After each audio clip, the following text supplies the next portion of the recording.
во всем мире есть прекрасные, значит, деятели, которые ставят балеты прекрасные, есть прекрасные деятели, которые ставят оперы, есть прекрасные режиссеры, которые ставят фильмы.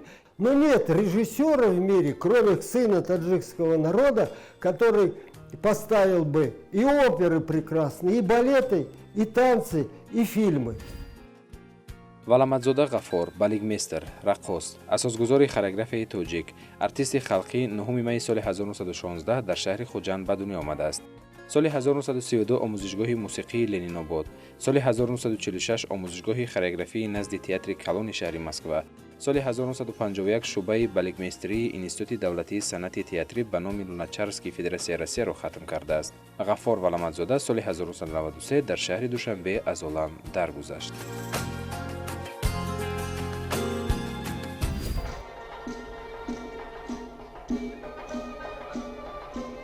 ғафор валамадзода чандин маротиба дар суханрониҳояш таъкид намудааст. рақс барои ман беҳтарин падидаест ки аз қалби покизаи мардум бурун шудааст ва нишонае аз хулқу атвори зебои онҳост. рақси миллӣ гавҳари суфташудаи гаронбаҳоест ки давоми ҳазорсолаҳо қимати хеш афзудааст.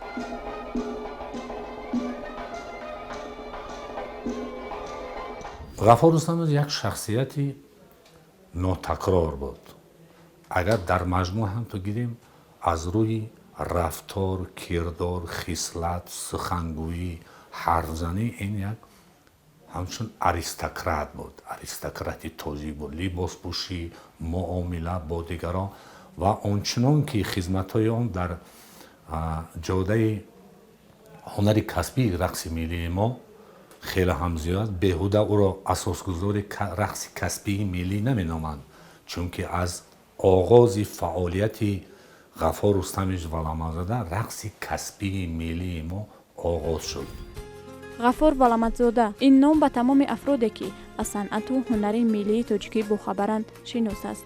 ӯро ҳамчун маъруфтарин балетместер ва ходими намоёни санъату ҳунар дар Осиёи Миёна ва берун аз он ба қалам медиҳанд. давраи кӯдакии ӯ ба айёми ниҳоят вазнин, яъне ибтидои асри 20 рост меояд. С раннего детства отцу пришлось заботиться о своем пропитании. Вы увидите, с чего начинал мой отец свою жизнь. Вот есть фотография, где ему всего 12 лет, и он посещает в этот момент музыкальную школу, которая открылась в Ходжанте. И эта музыкальная школа привлекла отца, потому что там один раз в день кормили, а больше его никто дома не кормили вообще. И одеть ему даже было нечего. хеле дар дилаш завқи рақс, суруд ва мусиқӣ ҷӯш мезад аз хурдӣ ва хост ки таҳсилашро дар дигар кишварҳо идома диҳад ва солҳои 1932-34 вай ба шаҳри Тошкенти ҷумҳурии Узбекистон меравад ва дар театри мусиқии Масакавӣ, ҳамин вақт номаш ҳам хел ба шаҳри Тошкент 2 сол фаъолият мекунад ва дар зери таҳсили тарбияи Тамарахону мемонад. ва инҳо дар ҳамун театр бо ҳам шинос мешаванд, чунки инҳо ғафор рустамович касе надошт дар шаҳри Тошкент. дар ҳамин театр ворид мешавад ва дар ҳамин театр 2 сол фаъолият мекунад. баъдан дар шаҳри Тошкент мехонад, баъдан вай ба Душанбе бармегардад. ғафор валамадзода баъди ба итмом расонидани таҳсил дар риштаи санъат ба шаҳри Душанбе баргашт ва дар рушду нумӯи санъати тоҷик, бахусус рушди рақси тоҷикӣ саҳми беандозаи худро гузошт. ӯ чунон қадами устувор ва боваринок дар ин ҷода гузошт ки то он дам касе нагузошта буд ва чун ӯ дар ин ҷода касе муваффақ нашудааст. ҳамаи нерӯяшро дар рушду нумӯи ин бахш сарф намуд ва санъати асили тоҷикро дар тамоми ҷаҳон муаррифӣ намуд. яке аз хизматҳои шоёне ки ӯ дар санъати тоҷик ба итмом расонд, ин таъсис додани ансамбли рақси лола мебошад. ӯ бо боварии хос ва дилбастагӣ гурӯҳи раққосони ансамбли мазкурро гирди ҳам овард ва то ҳол амал намудани ансамбл аз пойдевори мустаҳкам доштанаш шаҳодат медиҳад.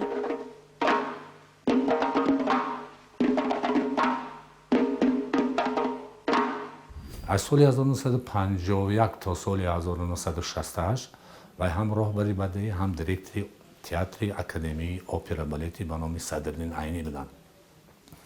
ва баъдан аз соли 1968 то 75 директор ва роҳбари бадеии филармонии давлатии тоҷикистони имрӯза ба номи Ака Шарифҷоро шуданд ва аз соли 1966 агар таърихи ансамбли лоларо агар ҳамто гирем умуман ташкилию баргузориву ҷамъу ба ҳам овардан соли 1965 аст ва оғози фаъолияти кории ансамбл аз соли 1966 оғоз мегирад ки имсол ба таъсисёбии ансамбли давлатии хизматнишонадаи рақсии лола 55 сол сипарӣ мешавад ва имсол ба рӯзи таваллуди асосгузори рақси касбии миллии тоҷики мо Ғафор Рустамович Валамазода 105 сол пур мешавад.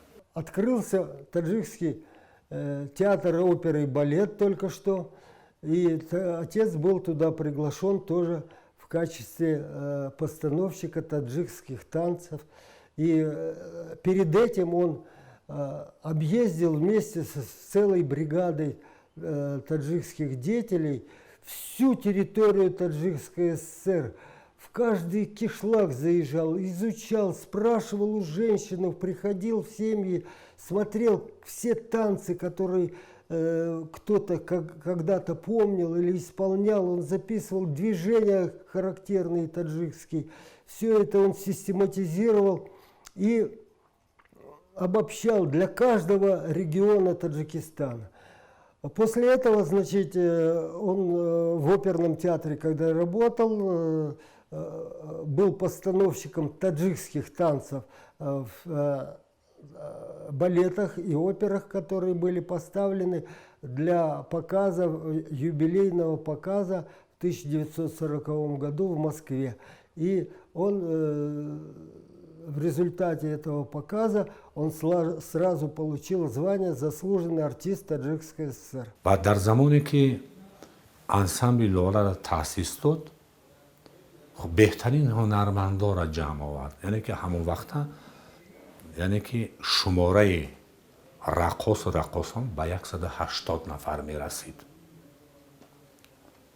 ба 180 нафар ва беҳтарин чеҳраҳои шинохтара дар ҳамин ансамбл ҷамъ овард ва тавонист ки як чизи нав офарад дар ҳамон замону давра. гарчанде ки услуби касбии яъне рақси расияро яъне ки шӯравиро яъне ки пайравӣ мекард, бо ҳаминам сиютаҳои беҳтарини сайри гули лоласт, чиз бадахшон, яъне ки беҳтарин рақсҳое ки ҳамон давра буд, ки дар ҳамон давр буд, ки хеле ҳам шӯҳрат доштанд ва хеле ҳам дар дигар кишварҳо ҳам мақбул буданд, намоиш дода мешуданд. Устод Ғафор Валамазода рӯи саҳна овардан. За эту работу, которую он постоянно проводил, ему была присвоена премия «Рудаки».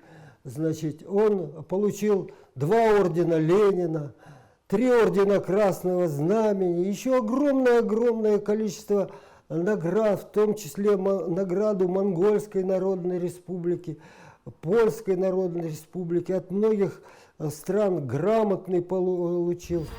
дар давоми фаъолияти корияш қариб ба тамоми давлатҳои иттиҳоди шӯравӣ ва Европа сафар намудааст. ӯ бо ҳамроҳии дастаи ҳунарияш пеш аз сафар санъати ҳамон давлатро меомӯхт ва ба таври ҳатмӣ як номераи рақсии ҳамон миллатро омода мекарду пешкаш менамуд. ҳамаи ин заҳматҳоро бар дӯш гирифтан аз дилбастагӣ ва эҳтироми хоса доштани ӯ нисбати санъат шаҳодат медиҳад. Его ансамбль объездил огромное количество стран мира, где представлял таджикское искусство, и одновременно за короткий период, как только они приезжали, они готовили танец той страны, в которую они приехали, и показывали этот, и все были в восторге от уровня того танца, который исполняли мы, и ихний танец национальный. ғафор валамазода дар инҷода тавонист шогирдони номбардорро тарбият намояд ва яке аз чунин дастпарварони мактаби ӯ ба монанди Малика Қаландарова аст ки ӯро ва санъати ӯро дар тамоми ҷаҳон қабул карданду қадраш мекунанд. Ғафор Рустамович тавонист дар давраи фаъолияти худ ҳам шахсият офарад, мисли ҳунарманди мардумии иттиҳоди шӯравӣ малика қаландарова, мисли гавҳар мирҷумаева, мисли хосият боева, мисли ҳалима эркаева, мисли шарофат рашидова, дигар бисёру бисёр бисёр дигаро шахсият офарид. яъне ки шогирдое офарид ки онҳо дар оянда шахсият шуданд ва ин хел устод кам дар кам аст ки чунин як шогирдое ё ки як ҳунармандоеро тарбия кард ба воя расон ки дар тамоми дунё маъшур ҳастанд ва дар Тоҷикистон ҳам маҳбубияти хеле ҳам зиёд доранд. Его учеников стали кинорежиссерами, стали лауреатами Сталинской премии, стали народными артистами СССР, стали народными артистами Таджикской ССР, заслуженными артистами Таджикской ССР. Он всегда беспокоился о кадрах.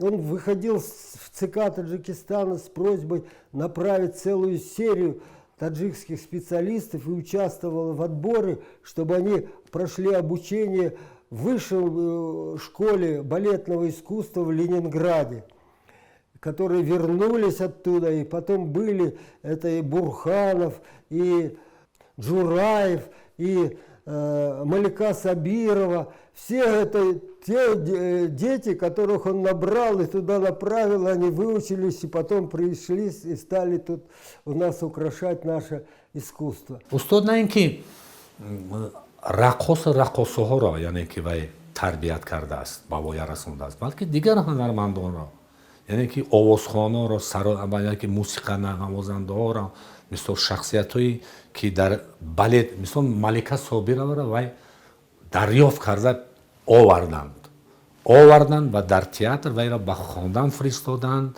мисол вайро тарбият карданд ва имрӯз Малика Собирро кӣ намешиносад? дар қатори беҳтарин ҳунармандони рақси классикии дунё номи Малика Собиров ҳам ҳаст, дар қатори беҳтарин шахсиятҳои маъруфи русу дунё. аксарияти ҳунармандое ки аз Бухорову Самарқанд омаданд бо тавсияу бо мисол дастгирии Ғафор Рустамович омаданд аксарияти ваё, аз ҷумла устод Тоҳир Собиров. вуҷуди ғафор валамазода пур аз эҷод ва навгонӣ буд. маз ҳамин сабаб шуд ки ӯ наметавонист ба анҷом додани як вазифа ё кори қаноат намояд. ҳамеша мекӯшид ки дар ҳамаи самтҳои ҷомеа саҳми босазои худро гузорад. масалан, ӯ маҳорату малакаи худро дар ҷодаи режиссёрӣ низ санҷид ва муваффақияти хосаеро соҳиб гардид. Получив это образование, отец продолжал здесь работать, но поступил еще и поступил в ГИТИС, и окончил ГИТИС и стал режиссером. Окончив высшее учебное заведение и получив звание режиссера, отец поставил свой дипломный проект. И этот дипломный проект был, значит, балет «Лейли и Меджнун». «Лейли и Меджнун» — первый балет уже после получения им высшего образования, который он поставил, получил самую высокую оценку, значит, которая существовала в бывшем СССР. Первый из азиатских режиссеров, Гафар Валамазаде, получил звание, вернее премию, стал лауреатом Сталинской премии. И балету «Лейли и Меджнун» и большинству, основным участникам этого балета, значит, художнику и, значит, другим, кто и композитору, всем было присвоено сталинская, высшая это сталинская премия. филми офаридаи ӯ «Лайли ва Маҷнун» нахустин филми тоҷикӣ буд ки соли 1960 дар кинофестивали Аврупои қадр карда шуд. инчунин ӯ ба саҳнагузорандаи филми телевизионии ансамбли «Лола» ва таҳиягари рақсҳо барои 7 филми бадеӣ мебошад. Был он одержим, не от того ли он кличку подтверждал помимо воли.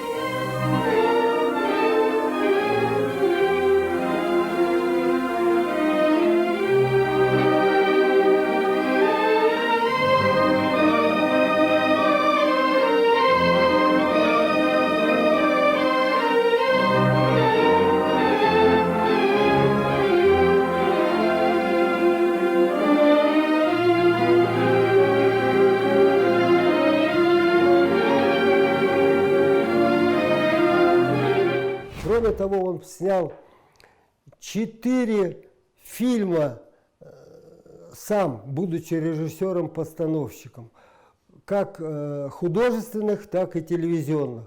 Кроме того, он поставил танцы во многих танцах, фильмах Таджикской ССР. وقتی که ما یک سفر هنری داشتیم به جمهوری اسلامی پاکستان در شهر اسلام آباد، یک جشنواره بین المللی فولکلور و اتنوگرافیا بود، یعنی هم هنرهای مردمی بود هم فولکلور اتنوگرافیا بود. در همونجا شناس شدیم، در همونجا حضور داشتیم. سال 94 بود، اخیراش بود، آخری سالها بود و در همونجا یک تخمینا از 55 کشور دنیا بودن.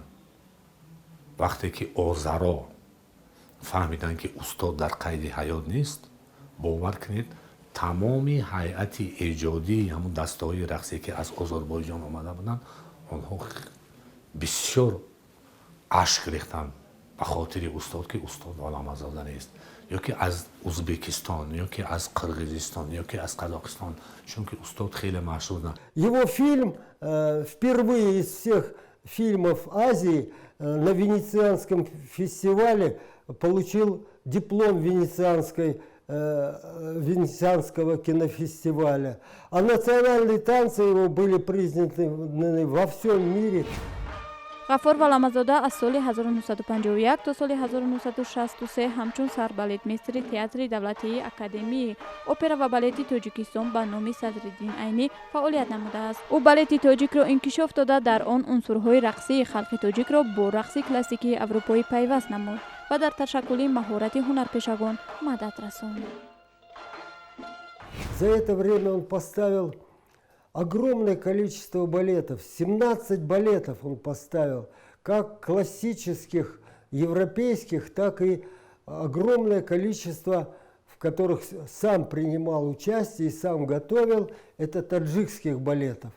Кроме того, он поставил 5 опер, таджикских национальных опер. ایجادی استاد غفار استانش ولامتزاده و که در تئاتر اپرا بالت فعالیت میکرد و نمایش بالت دو گل را ماند، بالت لیلی و مجنون را ماند، کامده مدن را ماند، مثال بسیار کوثر را ماند، دیگر ماند، یعنی که اپرای شروشی باسه را ماند. کم هنرمندی است که هم در هنر رقص کلاسیکی بالت، هم در اپرا، هم در رقص ملی، هم در خلقی چنین فعالیت پرثمر ایجادی را انجام داده باشد. و بیهوده نیست که بالتی که با نام لیلی و مجنون آفریدم لوریت مکافات دولتی همون وقت SSR گردید.